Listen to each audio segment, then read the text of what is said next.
ఇన్నాళ్ళు బన్నీ ఎందుకు జనసేనకు సపోర్ట్ చేయలేదా, ఎందుకు బన్నీ తన కెరియర్ని చిక్కులు పడేసుకున్నాడా అంటూ అంతా మాట్లాడుకున్నారు. ఫైనల్లీ ఇప్పుడు బన్నీకి సంబంధించిన ఒక విషయం సోషల్ మీడియాలో బాగా వైరల్ అయింది. టాలీవుడ్ ఇండస్ట్రీలో ఐకాన్ స్టార్గా పాపులారిటీ సంపాదించుకున్న అల్లు అర్జున్ వైసీపీ క్యాండిడేట్ శిల్పా రవికి ఎన్నికల్లో సపోర్ట్ చేశారు. దీనితో జన సైనికులు అల్లు అర్జున్ పై ఫుల్ మండిపడ్డారు. మెగా ఫ్యాన్స్ దారుణంగా ట్రోల్ చేశారు. అయితే ఎందుకు జనసేనకి సపోర్ట్ చేయకుండా వైసీపీకి సపోర్ట్ చేశాడు అన్న విషయంపై ఇప్పుడు ఇంట్రెస్టింగ్ న్యూస్ వైరల్గా మారింది.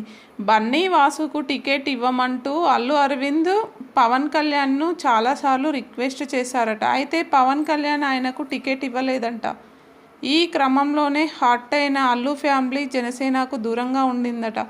ఇదే న్యూస్ ఇప్పుడు నెట్టింట బాగా ట్రెండ్ అవుతుంది.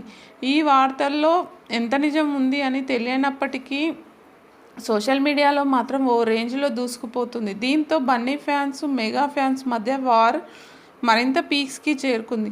అల్లు అర్జున్ ఎంతో ప్రతిష్టాత్మకంగా తీసుకొని నటిస్తున్న పుష్ప 2 సినిమా సైతం వాయిదా పడినట్టు తెలుస్తుంది. అది మెగా ఫ్యాన్స్ ట్రోలింగ్ కారణంగానా, లేకపోతే సుకుమార్ కొన్ని సీన్స్ రీషూట్ చేసే మూమెంట్లో ఆలస్యం అవుతుంది అని భావించిన కారణంగానా అన్నది తెలియాల్సి ఉంది. మొత్తానికి పుష్ప 2 విషయం ఇప్పుడు సోషల్ మీడియాలో పెద్ద చర్చనీయాంశంగా మారింది.